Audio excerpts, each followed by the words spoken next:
What about numerology and human resources? Is it a useful or a dangerous shortcut?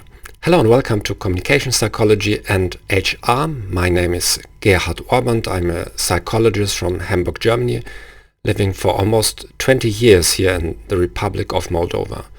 Now you may think this is a very unprofessional topic to discuss. After all, the podcast pretends to be somehow grounded on scientific grounds.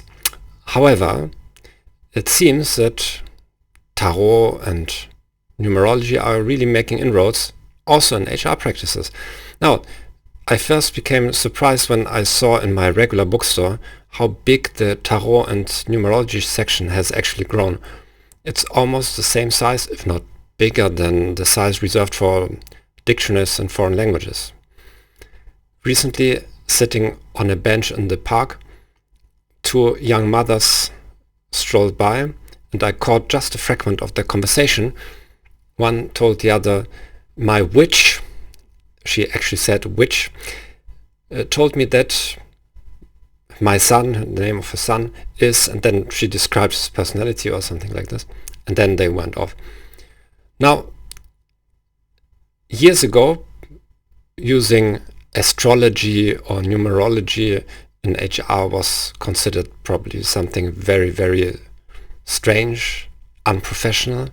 I remember at university there were different types of meta-analysis comparing recruitment or candidate selection methods and their correlation with job performance. And as you may have guessed, for astrology or handwriting, it was like 0.0, the correlation. So totally irrelevant. Now, it's easy to dismiss this as something backward or stupid because there is an explanation why people turn increasingly to esoteric sciences or so-called sciences.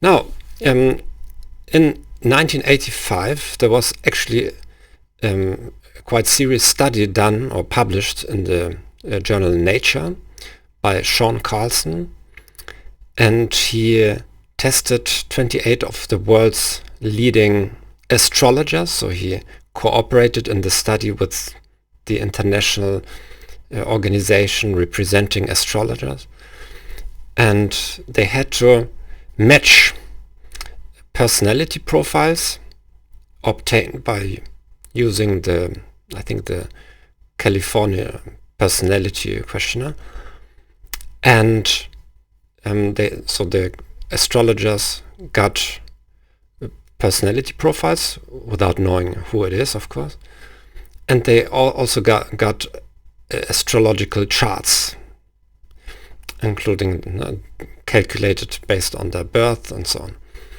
Now they should match those, and they got three descriptions per one chart, or the other way around, I don't remember, but so they had a chance 1 out of 3 to guess it. Their own prediction was that they would make at least 50% correct predictions. In actuality, their success rate was between 33 and 34%, which is actually exactly the same if they just had done this completely by chance. So this experiment, done with more than 100 profiles of real person, showed that astrology is not a good tool to find what personality somebody actually has, not to speak of pop astrology like in your local newspaper. Now, with numerology, it's a bit more complicated because there are different numerological systems and it's difficult to falsify. So I couldn't find really serious scientific studies. And recently I got a clip on Instagram by a Russian numerologist, of course, very attractive young woman, because as we all know, there are some heuristics at play. So we tend to believe more beautiful, attractive people than those that are not gifted with those talents. And so many people in such areas, they are not necessarily convinced by the argument, by the facts, but by the aura or energy of such persons. And she, in the snippets she shared on her account, she made assumptions that people with a certain number are absolutely incompatible in a relationship, like type 2 and type 3 people. But she based her calculation only on the day of the birth. So that, according to a small research into numerology, is already highly unprofessional. That professional or serious numerologists, they take into consideration their entire birthday, like with the month and the year too. So even within astrology and numerology, there are all kinds of levels of professionalism or like clear fraud. And so what the problem is here is, for example, if, let's say, the numerologist tells you that, well, a type 3 person is very sociable and easygoing, and you tell her of an acquaintance you have and it fits, then the astrologer or numerologist will say, well, you see, it's type 3 typical. Huh? But when the same person on a certain day doesn't behave like this, then the numerologist can say like, well, they have also different other parts, so you can always relativize statements. So there are always exceptions to the rule, and it's easy to become convinced by other things, like the charisma of the person. Now, before we start labeling people as stupid for using astrology and numerology, we need to understand that there's a perfectly valid reason to do this. And then later we'll see that in HR, while not using explicitly numerology and astrology, we may often use practices that have the same value, that is approximating 0. So the more complex our world becomes, the more overload we have in making correct decisions, and we cannot process all the information coming towards us today. More so that we have a very fragmented intellectual life. So we consume information in 1-minute clips on YouTube and Instagram. A typical human being using a mobile phone checks social media 58 times a day, according to surveys. It's the worldwide standard. So we are always interrupted and fragmented. So numerology and astrology provides us shortcuts because we don't have the energy and time to assess things correctly. What correct assessment would be?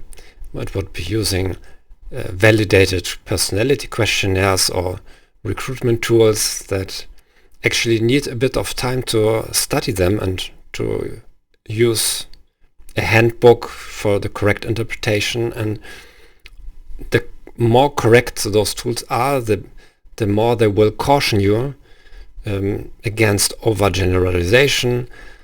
So professional assessment in psychology often is cautious, but we want to be certain.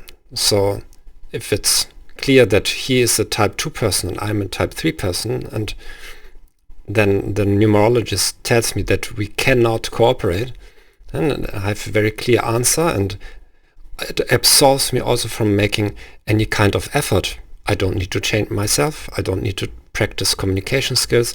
I don't need to understand and listen to the other person, because it's clear that it will not work. So it makes my life quite easy. Now, observing human resource practices, and also in Germany, there are quite a lot of studies that show that companies use tools in their recruitment and selection process that don't have very high validity. Maybe they are not as bad as astrology and numerology, but there are hundreds of questionnaires on the market for assessing candidates, and many of them are at least as questionable as numerology and astrology. Even more questionable because, at least on face value, numerology and astrology, it's easy to detect this as something fraudulent in HR. But if it's a questionnaire developed at some obscure institute, or if the company selling you this questionnaire provides all kind of complicated statistical data, then you may be tricked into believing that this is really a valid instrument. And not for everybody, without a training in psychology and psychological testing, it's easy to discriminate between a validated test in personal recruitment and just a fake one or a fraudulent one. So, well, numerology and astrology probably are not so widespread yet in HR practices, but I think we really should critically assess the tools we're already using, if they are really much better than chance in assessing persons, their capacities, capabilities, and personality. I hope this was thought-provoking. I wish you a Merry Christmas and see you soon. Bye-bye.